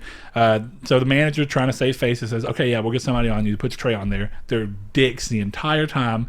They're just being overly demanding. So it gets to the point where they ask for, he already had given them some flour tortillas. And they said, these are too cold. This is one of those tables, right? Ugh. The worst. And he said, "Can I get new ones?" So he went and baked new ones. I didn't know you could actually ask for flour tortillas at a Mexican restaurant. Yeah, absolutely. Oh my gosh. And they were Changes free the there. game. You didn't have to pay Changes for them. You just be like, "Hey, I want some flour tortillas or corn." Changes it. Great times. Anyway, goes over, It's a pain in gets the ass, mad. by the way. He makes new ones, and because he's mad. Because he's mad, after he makes them, he takes them and rubs them on his taint. Oh, No. Yep, and then puts them in there. That's how you get E. coli. I've heard of cola more today than, than I have in the last decade. Long time. But it goes to show that working at a place like that is truly my favorite story, my final story. And this was all in one Sunday. Sundays at restaurants are crazy because, of course, when you're in the Bible Belt, people come and eat there like religiously. Anyway, whenever we were going, the way La Coretta was set up on Kittyland, which is the side that was closed in the other story, was normally where the majority of business happened on Sunday mornings. There's an Indian statue. I don't know why, because it's a Tex-Mex restaurant, but there was an Indian statue, Native American statue, if we want to be culturally sensitive, and the way he's standing, there's like a gap between his legs. And sopapilla dough is real easy to just set up. So he took sopapilla dough and made a huge ball sack and just shoved it to the bottom of him like it was hanging down under his little skirt. And it was there almost the whole day, right? And we're working and talking. At the beginning of that day, Dan comes in. He's talking about some crazy stuff because it's just how he was. He was saying that he knew a guy who used to take watermelons and carve them into vaginas. Okay. Who are these people? Right? So that's the first story. This is just the stories of Dan. That was the first story. And he was talking about, they just made him big and fat lips. It was incredible. Followed by the story of how his son got chlamydia. Oh, my God. From a watermelon? No. Which I understand why you would lead to think that. And it was almost immediately followed. And then wrapping the story up with, have you heard about Kim Kardashian? I heard she puts mayonnaise on her coochie pop. Really makes it sparkle. Oh, my God. So that was the whole morning. So we're place? over here laughing because we've already done this and he hasn't seen it yet. Nobody's seen it. We kept waiting for a table to see it and say something, right? We got lucky. Nobody ended up seeing it and saying anything. But then Dan walks out when we're going to close down that section to move over for the rest. And he comes back into the kitchen. We've all at this point forgotten about it because nobody ever said anything to it. He just walks in and says, all right, who made the Indian anatomically correct? And the whole place just died laughing. Because that's the kind of stuff you can do when no one gives a damn. That's very true. Yeah. See, think about it. Like where you worked was all chain. Yep. Way more prim and proper. Yep. If you do something like that, they have to get rid of you because the chances of you doing it and getting caught mean that you're a risk to the chain. Yeah. And what it means to go to that place. Yeah, For us, it was just our own reputation. Yeah. It's only us. So, it was one of those crazy things. Without saying the name of the place you worked at, because I still really like eating there, and that's places there's privacy. Did y'all ever fuck with someone's food? Never. Okay, good. Not once. And really, that's the expectation that you have at most chain restaurants because it's a lot harder. Even if you get bad service and you have a bad place, which clearly where y'all are at, y'all were good. You get to people quickly. You go through service normally. Most of the time, didn't mess up food. That's what you want. Well, and after working retail for 10 years, one thing I vow is to never be a dick to any service and employee ever, ever at all. But what I'm curious about is, sorry, I touched your knee there. Now you're talking. X-rated podcast now. So, but the reason I asked that is because I'm not a dick. I try not to be a dick. Like I go out of my way to be nice to my waiters and stuff, my wait staff.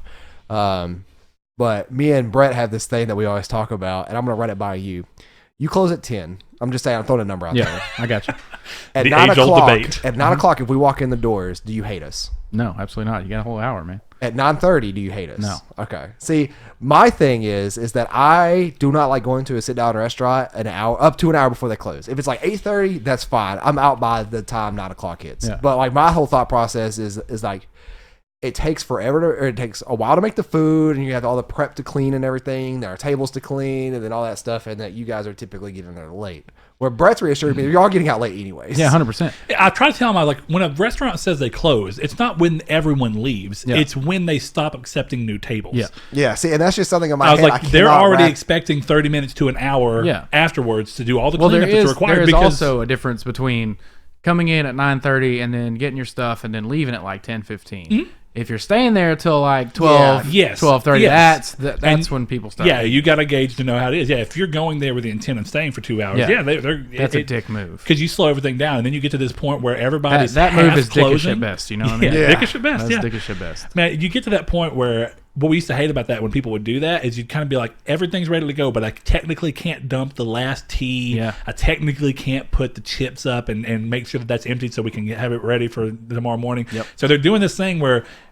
if it was almost like you could just get ready to go and the moment they leave, you could leave, that wouldn't be as bad. It would still be a dickish move. But you get to that point where you're kind of just sitting there thinking, it's like, damn it, you're just sitting here, and after you leave, I've still got 30 minutes of shit I've got to do minimum. Yep. Just because you came in and decided to stay for way longer. I never used to care. We close at 10. You come in at 9:45 and you kind of get your food and get out because you're one of the only tables anyway. Yeah. Food's quicker. Oh well. It's not really a big deal. And it's that exact kind of philosophy for fast food too? Or is it different? I've never worked at a fast food place, so I genuinely don't know. It's been over 20 years almost 20 years I worked at fast food, so I couldn't tell you. Where'd you work? Dairy Queen. Oh, man. That was my first paycheck job. Dairy Queen's great food. Slow as shit. Dude, man. I love Dairy Queen, but if there's 2 cars in that line, forget about it. Oh, you're going to be there the whole hour. So I recently found out that the Dairy Queen where I live, they take call-in orders. Mm-hmm. Not this one anymore. They said, we don't take call-in orders. We're just fast food now. But you're not fast. I should be able to call it in and expect it within an hour, but they don't take call-ins anymore, which is kind of really, really inconvenient. It's not it's not one of the Dairy Queens on Texas side, is it? It is. Way Village? No. Okay. I've heard real bad things about that I can one. only imagine. Like really bad things. One of our mutual, like, I say childhood buddies, I guess, without saying names, but he had friends that lived over there where they live, and like they worked there, and their parents, like their mom was like one of the managers there. The amount of like dead insects and shit that's in the kitchen and the pesticide smell, they could not get out. And I think everybody exists in it. And chains have it slightly better because there's almost like a more set up thing where it's in part of the budget before they go through and try and figure this out. I've told many of people, I'm like, you just have to chill out about. To an extent, there's a level at which if you hear that there was one rat in one restaurant, it's not uncommon. No, yeah, it's incredibly see common. no evil. I don't want to see or smell pesticide or dead bugs on but the thing is that I know they're someone there. sees it eventually. Going back to La Coretta, man, we had what we called Ninja Rat, and nobody could do anything about it. This thing was like, I swear, it was a rat that had survived chemical warfare. It like white phosphorus came and hit it, and it just sucked it up like a line of coke, like, and then just went and blasted out. And it was insane. First of all, it was buff. I've never seen a buff rat. All right, and then we go through, and you'd see it sometimes. It seemed to like being in the bar more than anything. And we tried and tried and tried. It was like, oh my god, how can we not get this thing? We called professionals, could not get the thing. But the way it was. What it would do, the bar had this like really high rise thing beside the booth. It would run on this intersection that was between the middle section and that. It would run between it. It would jump incredibly high. I mean, like, let's see. The top of that thing was probably about here because it's bar height. And it would jump from that to a cord because these are the really high open top buildings. They don't have any kind of finished top. You just see all the ductwork. Yeah. All right. It would jump to this cord that was from a really high mounted Corona sign, one of the Corona neon signs. It would jump to this cord that was hanging down going to the thing that was easily 4 to 5 feet above where this thing was jumping from, and it would grab the bottom of it, and then it would just shimmy up it like Ninja Warrior. That's pretty incredible. And then this is the crazy part, right? That's already incredible. And me and Blaze died one day, and it was actually me, Blaze, and I don't think Scott was there. I think it was Joe, but that's Scott's best friend. The rat took itself when it got to that top of the cord because there's nowhere for it to go. That you think. Yeah. And it swung itself left and right, and picking up until it was able to fling itself, let go, and flip over and land on top of the sign and then run off. And it was the most amazing thing I have ever seen. Wow. That's pretty incredible.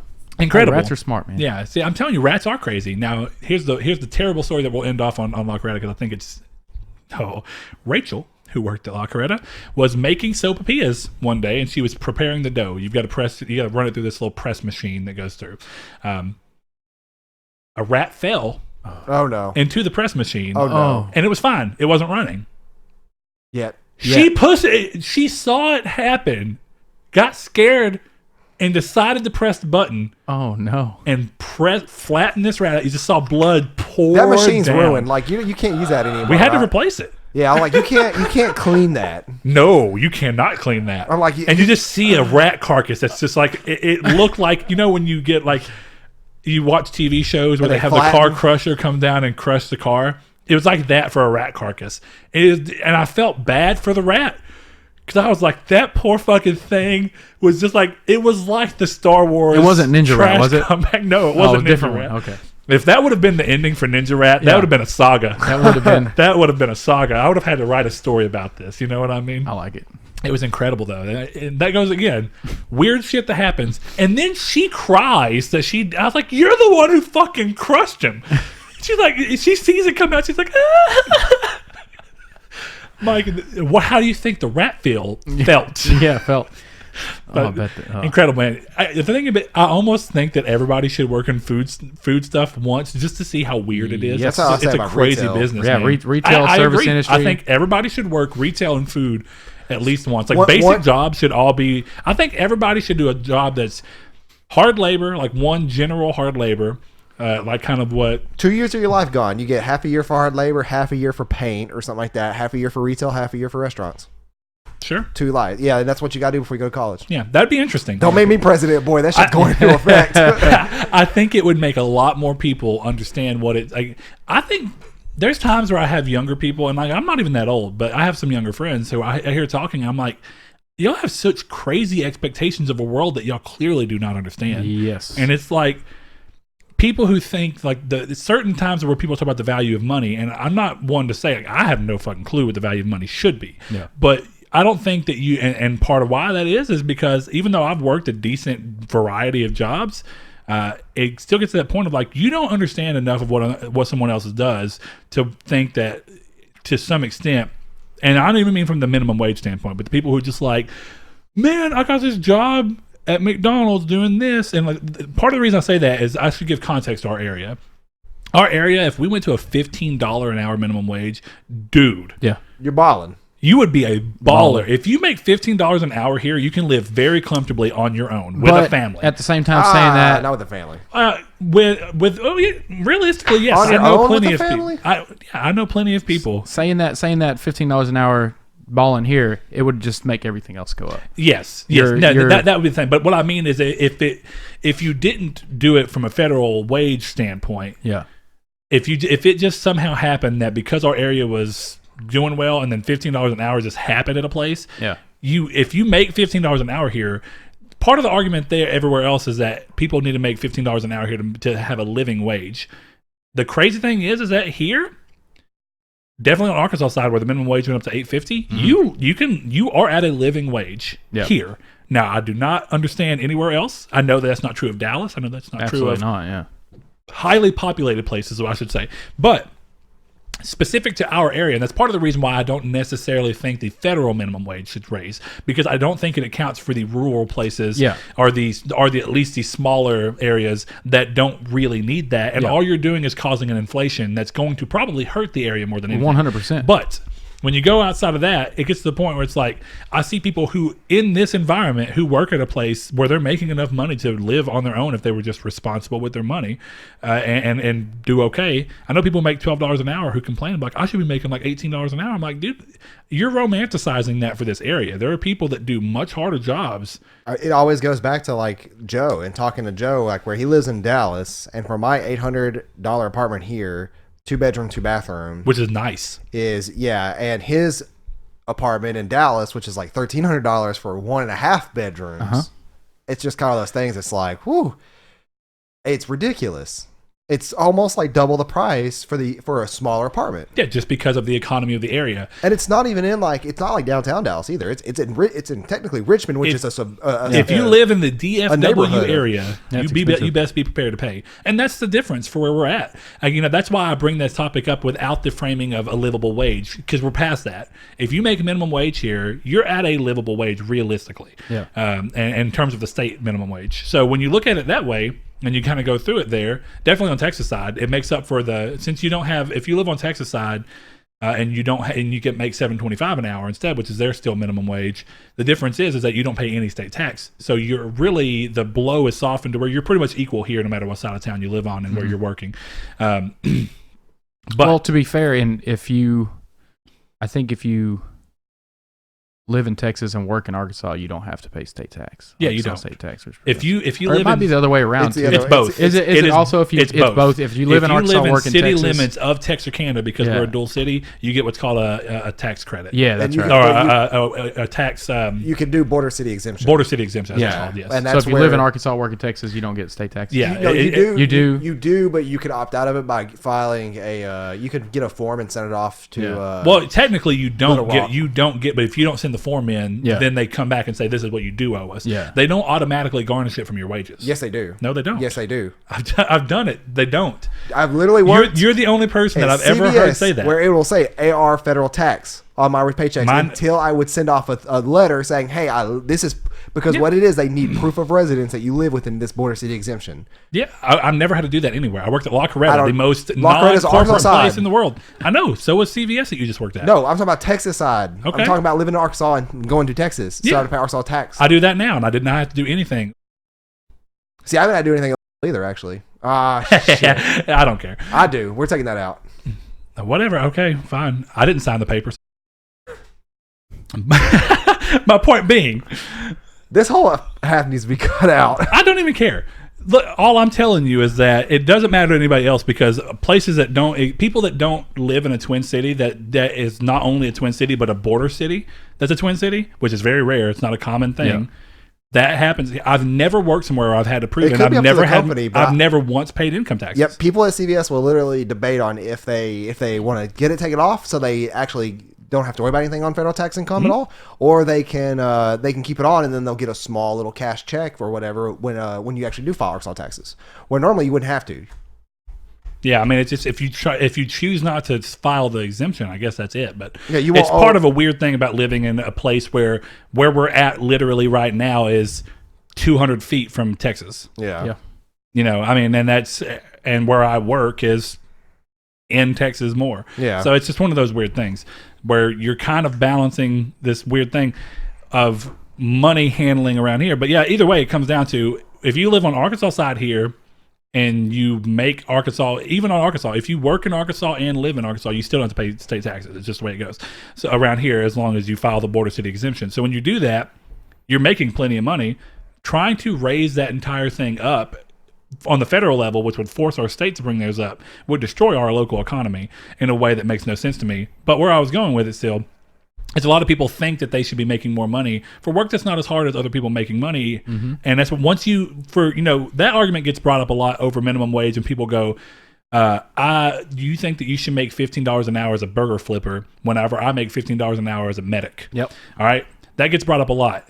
And I think in certain cities that makes sense, where if you don't make that much money, you can't even live on your own without like 10 roommates or some crap. That's reasonable. But in our area, where the talk about living wage specifically here is null because we all make enough to live in our area, then it comes to the point of, why do you feel like you making $11 an hour or whatever as a retail employee should make as much money as the guy who works 80 hours a week EMS. and blood, Yeah. sweat, Yeah. and tears, or anything? Not even that. I mean, somebody who works at a place who does manufacturing of welding and has to sit in a hot tank and weld up, and they make $13 an hour. You think you should make more than them? Well, technically, at places like that, like in that at least example, overtime's a big thing too. Yeah, no, that's and then bonuses and a bunch of other things come into Yeah. the question as well. I mean, but that's all the discussion that comes around of doing things on a federal level is always really weird when it's forcing someone to do monetary stuff, because economies are not worldwide or even statewide.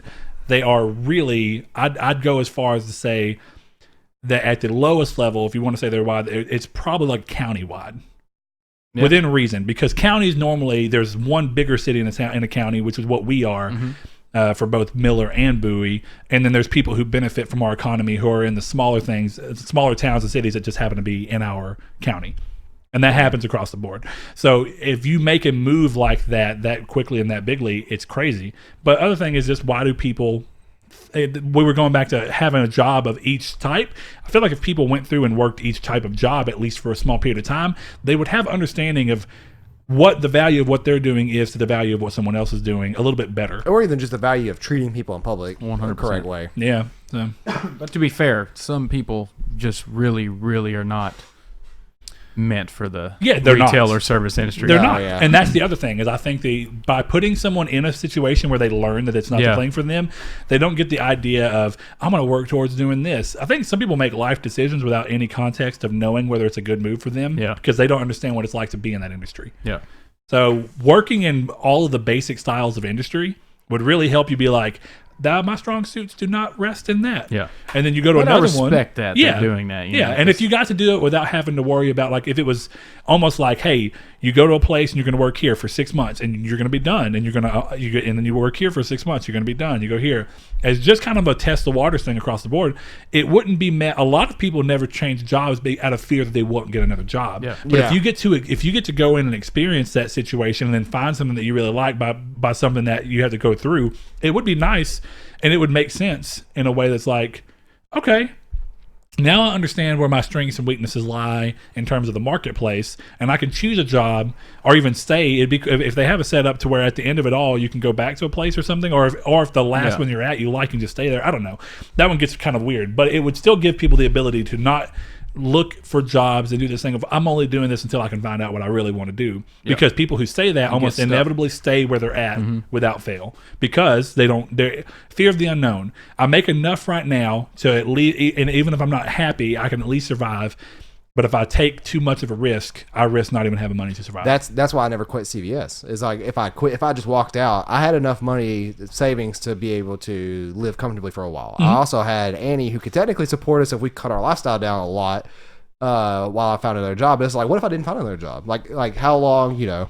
6 months. Like if it took that long, is that more have to like move into a different apartment or something because we couldn't afford it? Like where we have to cut? We have to sell a car and give her mine because we can't afford a car payment. It's like, what are we gonna do? You're forced to settle. Also, yeah, then you're forced to settle, and that's never a good thing. It's a scary thing, man. It is a scary thing. I think about that. Like, I've gotten lucky and moved around a lot in our company, but I mean, when you get to that point where you're kind of going and bouncing between, I constantly think the way I try and balance it myself is that all the things I want to do are not things that are in industry around here anyway.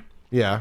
So instead, what I try and do to the best of my ability is do the things that I would like to do with my life, like doing this podcast and writing music and recording it and trying to put something out. That's all just me dipping my toes into other things I would like to do in my free time.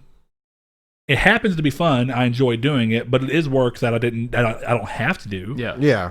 And you can kind of strike this balance between having a life that feels more fulfilling, because even if you're at a job that's not necessarily what you want to do for the rest of your life, you know that, okay, right now that's supporting my ability to do these other things while I try and see if I can get these going and off the ground. Yeah. And it's at least not there was a video I watched on YouTube of a guy who considered himself a film or a director or whatever.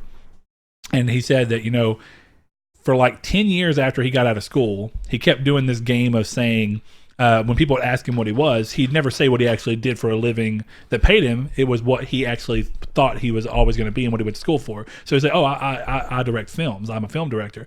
And people are like, oh, well, what's some of your work? He's like, oh, I haven't had any since I've been, I'm just trying to get settled in before I get back to it. He's like, I did that for a decade. He's like, I didn't have anything. He goes, at some point, you stop being the thing you say you are because you're not actually doing it. And instead, you really are just unemployed. Yeah, or you really are just a dishwasher at a restaurant, or you really are just a paper salesman or whatever. It's like, even if that's not what you wanted to do, but eventually if you don't create, then you're no longer a creator. It doesn't matter also, if that's what you're doing. I hate the phrase between jobs. Like if I hear I'm between jobs, I'm gonna automatically assume, oh, you haven't had a job in like a year. Like between nobody jobs. Nobody that I know personally would say, oh, I'm between jobs. It's like, oh, I got fired, I'm looking for a new job. The only time that is applicable in a real sense is when someone leaves a job for a new job, but they're in that little 2-week period maybe where the starting date for here and the end date here. Yeah. It's like, oh, well, I'm between jobs, but I start my new job this day. Yeah. And then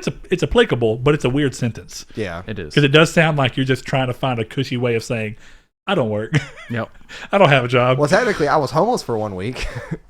You were? Yeah, like literally the lease of you weren't homeless. You lived in my house for a week. Yeah, well, that's what I'm saying. It's the same thing, right? It's like technically, like my lease went up for my first apartment, and then I didn't have my lease for my second apartment starting for 1 week. Yeah. Like they could not start any earlier because they were replacing the carpet and painting and stuff.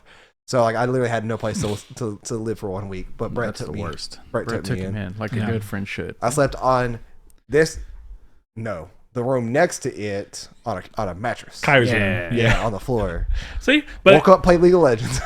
are you homeless though? That comes down to the question. Yeah, I In have that no situation, residential address. I guess that's That would true. be technically homeless. We find a lot of ways to spruce up words, don't we? Yeah. Gotta put that little just sugar on top. See, now I can't write my homeless handbook I was always talking about. I experienced it for a week.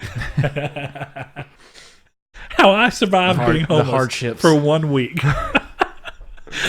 I still had a warm bed and a nice meal every night. Oh, damn, I was homeless. Dude, being homeless is like really being homeless is a really scary and real thought that I think people don't take enough credence to. Oh, yeah, dude. When I see people who are homeless, I don't immediately go look at that bum or somebody like that. The stuff, like, I think everybody's one bad decision away from potentially being homeless. 100%. Yep. And definitely a lot of, because you think about this time. Like leave it in the edits. Like not editing out what you said earlier. But, all three of us. yeah. But, I didn't say it. You didn't say a damn thing. I did not. You're hereby Guilty by association. guilty by association. But listen, a lot of people in this day and age, people are surprised that I have savings. Yeah, like There's so many people like, you have like thousands of dollars just saved. It's crazy like, nowadays. Yeah, people don't do it. I started Ozark yesterday, and one of the opening lines of that was like less than 50% of Americans have a savings account. I'm like, what am I doing so good? Ozark is a very good show. It is. I'm about to finish season 1. Yeah. Anyway, I just started season 2. It's very good, but I'm still watching The Office again. yeah, I'm about my done with go-to, it. man. It's Yeah, my I'm about go-to. done with it again. That's what I was watching when you came over Friday. There's also a lot of tropes from Breaking Bad in Ozark, too, I mean, which is real crazy. how do you not do that in a show that's about drugs? No, but it's just there's like the cheating wife. That's one thing I won't say without spoilers. Yeah, but that's also Cartel. yeah. Laundering. Again, all things that come into dramatic events, and it's almost always that it's the man who's doing it, and the wife either doesn't know or knows but isn't comfortable Kind with of it. flipped the script on this one because you felt more bad for Jason Bateman than you did his wife. Well, you felt more bad for Skylar than Walt. Well, actually, everybody hated Skylar. Everybody hates Skylar. There was an internet campaign hating her. I don't know if you've watched Breaking Bad. But One of the best shows ever. yeah, that was a big deal. I felt bad for that actress. I'm like, she's actually a killer actress. Yeah. If anything, did it make her feel better that her chops were so good that people hated her because of her character? Well, it's But it was also weird that her character wasn't meant to be hated across the board. The only episode where I was really like, what? her character was like me and Annie got in that conversation like last week where Well, she's meant to be. There's only one episode where I think they you're really not go out supposed of to their side way with either character.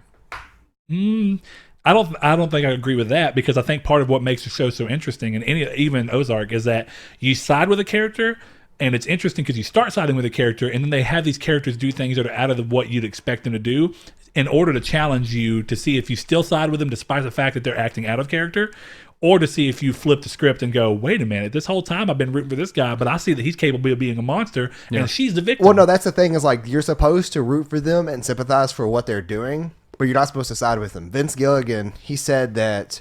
Oh, well, maybe that's a fair. I'm using siding as meaning that, Yeah. but that's a fair point. Well, he said by the end of it, you're supposed to sympathize with how they became the way they were and where they were at by the end, but you are not supposed to pick a side. If you picked a side, he said you did it wrong. Fair. Because I guess it makes sense. Like you have lung cancer, you're dying, and you're going to be out of desperation, you go sell drugs, and your wife cheats on you out of spite. Yes. It's just like one of those things. Like both people are monsters, just in different ways. Yeah. Yeah, it makes sense. Yeah. So, making a TV show would be writing a TV show, I should say. Dude, I think about gotta be that a challenge. sometimes. That's you know? so hard to keep continuity. I think movies are a lot easier because they allow you the ability to say, well, I'm trying to do this within this time You have period. a beginning and an end. You know? Yeah, but I think the reason that long form TV is so much better is because of that ability to flex out and go a lot harder and because of the potential problems that could come up from continuity and trying to make sure that you do things that all feel in character over. Let's say a season of Breaking Bad is 10 hours. If it's 10 hour-long episodes, roughly 10 hours. 10 hours of trying to make sure that one story arc continues to feel accurate to everybody involved in a 10-hour span is a lot harder. And to carry that on through the next season too, because they're going to have to reference it back and make sure everything stays. Yeah. And it's funny we're talking about that in drama, but there's shows that are comedies that do that very well. I think that Arrested Development is a show that almost thrives in the fact that it can call back on itself in a number of different ways. I guess it's just what kind of writer are you? Are you a writer that wants to self-reference and look back at things that you've already wrote about and try and reference them in what you're doing, or do you always want to be moving forward? And I feel like any good story should have at least a little bit of looking back at the past events, but are you referencing it to be more in depth, or just referencing it to try and show that, hey, this is how this character became this way? Or are you doing a mix? I think a lot of shows do the mix where you're going back. It's like, it's not a necessary scene, but it helps build a character to what you expect him to be. And that extra 5 minutes may make you feel a completely different way about the character 3 episodes from now. Yeah. Yeah. You know, and that's a really hard thing to figure out. You know what else is weird about those shows, and all shows, and which it makes sense in a way, but if you're not involved with it until you see it, you don't think about it as much. The Office, any of these shows will have different directors for different episodes, And producers. and that's weird. Writers too. Every now and then, I like Would the shows be as good if one person was constantly on them, or is it the unique flavor of each person? I think that's it. Yeah, I think so too. But extra spice. I think a lot of people, me included, when you don't think about that, like before I started paying attention to that on shows, I have this idea of like, well, one person being in control of it makes you think that you'd have an easier time having something that is cohesive. But it almost seems like some of the best shows are cohesive despite it, and have somebody else directing and choosing the way the story goes per episode. And that's even true of comedies like The Office. You know, you'll see certain episodes and they all feel like they fit with each other. Mm-hmm. And I guess that goes to show you how well the characters are developed. Because even though stuff happens in a lot of different ways, for some reason you believe it all. Yeah. And like in shows like The Office, when you see characters become caricatures, but for some reason it never bothers you. Like, Kevin is not an idiot in the first couple of seasons. He's just shy, and he's not. He doesn't have a lisp in the first 3 or 4 episodes. Yeah, exactly. Well, yeah, the whole first season and even the second season, he's very moderate. And this happened. The same thing happened in Parks and Rec with Donna, who's a very calm, normal, has her hair pulled back, not any kind of rowdy at all. And then what happens is they do it once, and then they get a good feedback on it. And then they just start slowly being like, when am I going to do this? Okay, I'm going to put this little thing in here because people like that. And then it gets to the point where if you run enough seasons, you get a character like Kevin, who was not an idiot in the first season and even the second season. And then by the time the 9th season rolls around, he's stepping on a turtle and putting it back together. You know, there's a famous... See, I love that. I think that's awesome. But it's funny because it's like you see it happen, but for some reason, even though you know that that's not what he once was, it's happened slow enough that it's for some reason believable to you. It's like, okay. Yeah, that's just who he is. Yep. There's a famous conspiracy theory with Kevin where... that he is actually not an idiot, where he actually was laundering money to the company to pay back gambling debts, and he was actually, that's what the little Kevin symbol meant, was the Clevin. The Clevin. That's the accounts that he has marked that he knows that he can't go back to and launder out of, and that's why he bought the bar at the end. He's smart enough to buy a bar when he got fired. How do you buy a bar when you get fired? Where does that money come from? You know what I love about these theories is that, you know, realistically in the realm of the show, there's a lot of things that happen that are just because of weird writing shakeups and actor shakeups that you kind of have to do. Because we're rewatching it right now. It's like you look at how Andy is handled in season 8, and then in season 9, season 8 is all about building him up to be somebody who's likable in the position, and not try to necessarily be a full replacement for Michael, but he does start doing some things again in an effort to try and pull him towards. Like he's smart in the first seasons, but then in season 8 he starts kind of being dumb in certain areas, and he'll say a word that's the wrong word, like Michael used to do. But then season 9 rolls around, and even though season 8 is like all about you trying to get to liking him, and like you're kind of like, I'm rooting for him to go down and get Aaron and all this stuff. And then season 9 rolls around, and he's just a dick. Yep. And he's terrible, and you hate him. And it's like, why? In one season, why this jump so far? But a lot of those things, like even the bar thing, is this, that they decided like, well, now that Dwight's here, it makes sense that he'd go, but we got to do something with Kevin. He can't just be nothing.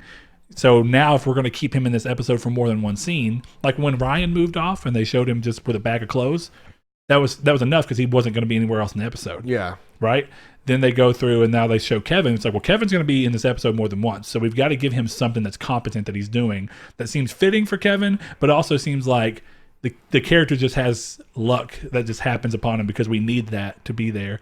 But then it creates all these ridiculous theories that people come up with, like, did you see this and this and this, and it all ties together, and Kevin is actually a godfather of the mafia. Bam. You know what I mean? People are crazy. There's some cool Breaking Bad theories too. Oh man, I had to look at those because that's like, you get into a point of that show is so tightly knit and wound over there. It's hard to imagine where some of these theories would come in. Well, my favorite one was like The Office is vague. You can kind of fit them in. I like the Toby is the Scranton Strangler. That's a good one. I love that one. When I saw I could see that 100%. Because then, you know, in the show when he flips over on being like, I put an innocent man behind bars, why would he go through that unless he's trying to throw the scent from him? Yeah. Or if he framed somebody else and just felt remorse. Yeah. But there's a theory that Walt only had cancer until like his first 2 or 3 chemotherapy treatments. And every other time that he brings it up, is this him trying to use it to his benefit? Well, no, it's that he was fully cured then, and it wasn't in like season 4. They because people are mentioning like, hey, if you're going through chemo this time, you're gonna lose your eyebrows and stuff like that, and you're gonna become more pale and have jaundice. He never had that. So they're like, how for a show they this accurate on everything else missed that oversight, which is a very common oversight. So they think that he was literally just using that as a thing to like trick people and be like, yeah, I have cancer. This is why I'm doing it. Wealth of knowledge on things that Breaking Bad does and doesn't do for some reason. Apparently, they had the actual DEA come in and give them tips on how to make. They didn't give them tips. They showed them how to make meth. But what it was is that they showed them where to cut so that people would not watch the show and learn how to make meth. Yes, really, because the show was too accurate. So they're like, all right, pull back here, be vague here, and don't give too much here. Yeah. Bryan Cranston and Aaron Paul were legitimately shown how to make meth. That's freaking crazy. Yep, step by step, they could make meth if they wanted to. I don't know about that, but I know that there was at least for sure that DA came in and were like, hey, these are a lot of the steps. So I mean, I guess it's not far to say that they would know how to do it. That probably has to go as to why they're so accurate. They have to cut because they could legitimately show you. Somebody could piece together how to really make meth. I think about that with shows all the time, right? People watch a show, like, what is it in people that one moment will be enough for them to kind of become like, I'm going to copycat that? It has to be CSI, dude. I think if you watch CSI enough, you know, at least back to that time frame, you know exactly how to murder someone, hide the body, and get away with it. Yeah. That's but do you? Because the show would make you think, it would focus too much on one thing, and you'd be like, so all I got to do is not leave handprints behind and not come behind the refrigerator. Dude, there's so much semen involved in those shows. Everywhere, semen everywhere. But like, you know, hey, look, they caught him because for some reason, after he raped that girl, he just chose to jizz behind the microwave. Okay, good. I got it. I know what to do. And that one guy that's like looking behind the microwave, he's like, Cap, you got to come look at this. Yep. And then Cap comes over and he says something real witty and those one-liner freaking cop show things. See, and that's all I'm saying. Like, here's the thing. I think everybody goes through their mind of, if you watch this show enough, could you mimic? And then the people who are really stupid, and I hate to say it, but the people really stupid watch it and then go, I can use this to feel, and then they get caught. I wonder how. I almost wish that was like a series of like cops where it's all people who are doing copycats of shows but not getting away with it at all, and you just I'd watch it. You know what's even better? You pull in Ice-T, right? Because Ice-T is in CSI, and we bring him through. He's in like in NCIS or something. I don't think he's in CSI. No, he's in CSI, bud. Is he? Yeah, in the Special Victims Unit. Yeah, Special Victims. No, dude, that's SVU. Yes. That's not CSI, though. That's Law and Order. Law and Order. Sorry, that's what I meant to say. You're right. Like, CSI's other one. Yeah. But yeah, Law and Order's the other one. They're all fucking Dick Wolf. Yeah. That's the problem. Every one of those shows, it's executive producer. Dick Wolf. What a sick ass I saw somebody with a sweater with that on there at the mall like 2 or 3 years ago. I really want that sweater. See, but that's what it comes down to, is that I feel like I would totally do a show where you just bring people from the other shows on and let them sit there and like be like, oh yeah, see? And it'd be more funny if you reference what episode they try pulling it from. Yep, this is a classic case of season 3, episode 30. I'd watch that show. I would too. I would 100% watch and then have Ice-T with doing his little thing of like, so this man thought he could get off on... whatever. This guy thought he could jizz behind the microwave and get away with it. Man. Boss, come look at this. Pull down sunglasses. Who jizzed behind the under the cabinet mounted microwave? He jizzed in the microwave. What is this man's problem? It's the calling card. This is the third jizzed on microwave we've had this week, sir. My God, it's a serial jizzer. Oh my God.